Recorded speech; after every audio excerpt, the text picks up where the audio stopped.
What is it that you have that so many people who are unbelievably brilliant at engineering or are incredibly good managers or bold business people or what have you, what is it that you have, do you think, that enables you to make this stuff happen? Well, first of all, I certainly don't think I can, do anything or do most things that people think are impossible. Because I think a lot of what people think is impossible is actually impossible. So, but occasionally it's not. Yeah. I guess it's. I don't think I've said this before. I think it's helpful to have kind of a physics framework for looking at things.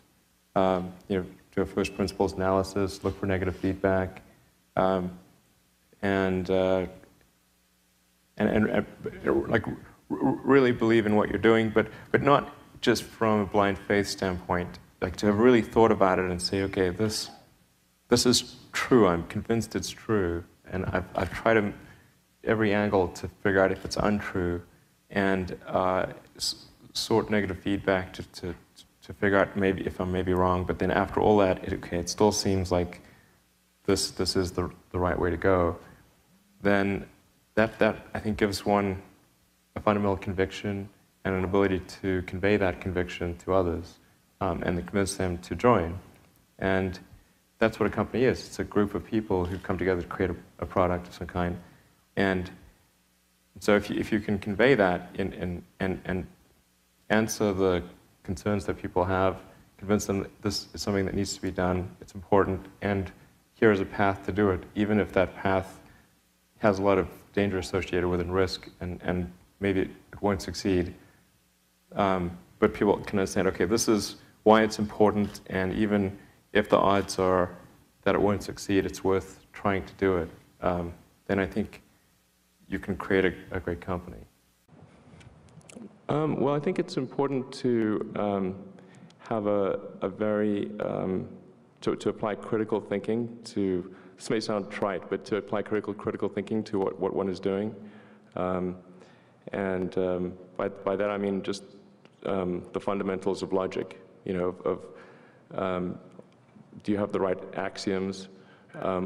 Are they relevant? And are you making the right conclusions based on those axioms? That's the essence of critical thinking, and yet it is amazing how often people fail to do that. I think wishful thinking is innate in the human brain. You want things to be the way you wish them to be, and so you tend to filter information that you shouldn't filter. That's the most common flaw that I see. It's very difficult to start companies and quite painful. I think that's important to bear in mind. I don't know if that's probably not encouraging. Let me put it this way: if you need inspiring words, don't do it. You had that third failure in a row. Mm-hmm. Did you think, I need to pack this in? Never. Why not? I don't ever give up.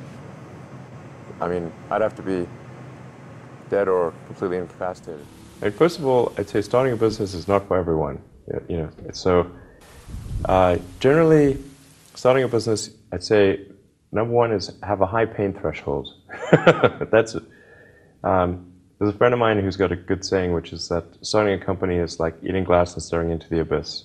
Okay, that's generally what happens, because when you first start a company, there's lots of optimism and things are great, and then so happiness at first is high. Then you encounter all sorts of issues, and happiness will steadily decline, and then you'll go through a whole world of hurt. And then eventually, if you succeed, and in most cases you will not succeed, and Tesla almost didn't succeed, came very close to failure.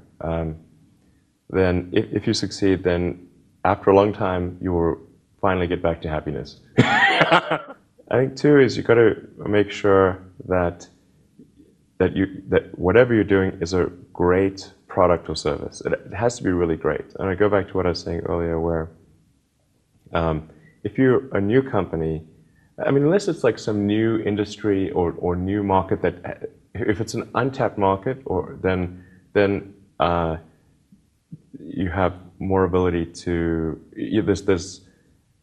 the standard is lower for your product or service. But if you're entering anything where there's an existing marketplace against large entrenched competitors, then your product or service needs to be much better than theirs. It can't be a little bit better, because then you put yourself in the shoes of the consumer and they say, why would you buy it as a consumer? You're always going to buy the trusted brand unless there's a big difference. So a lot of times, entrepreneur will come up with something which is only slightly better. And it can't just be slightly better. It's got to be a lot better. Number 3, I'd say, is constantly seek criticism. Yeah.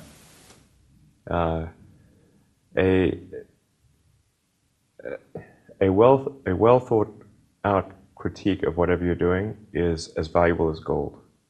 And you should seek that from everyone you can, but particularly your friends. Usually your friends know what's wrong, but they don't want to tell you because they don't want to hurt you. So lift you up, sort of. Yeah. So they'll say, "Oh, I want to encourage my friend, so I'm not going to tell him what I think is wrong with his product." Yeah. It doesn't mean your friends are right, but very often they are right, and you at least want to listen very carefully to what they say. And to everyone, if you're looking for, basically, you should take the approach that you're wrong. That you, the entrepreneur, are wrong. Your goal is to be less wrong. What drives you? What is it that when you wake up in the morning, do you see a problem and you want to solve it? I think the thing that drives me is that I want to be able to think about the future and feel good about that. We're doing what we can to have the future be as good as possible, to be inspired by what is likely to happen, and to look forward to the next day. So that's what really drives me is trying to figure out how to make sure that things are great and going to be so, and that's the underlying principle behind Tesla and SpaceX, is that I think it's pretty important that we accelerate the transition to sustainable generation and consumption of energy. It's inevitable, but it matters if it happens sooner or later. And then SpaceX is about helping make life multiplanetary, and doing what we can to continue the dream of Apollo, and ultimately make a contribution to life becoming multiplanetary. Well, let's talk a little more about that. I think everyone is very interested in that when you say making life multiplanetary. Yeah. That's exciting. It is exciting. So what's your vision there? I think, particularly for Americans, think about America is a nation of explorers. People came here from other parts of the world that, chose to give up the known in favor of the unknown. So I think exploration, I think the United States is a distillation of the human spirit of exploration. So that's why it appeals to Americans so much. You can see this when, say, there was a shuttle tragedy and 7 people died. And that's terrible, but a lot of people die all the time. But why do we care so much? Because it was the dream of exploration that was dying along with those people. That's why.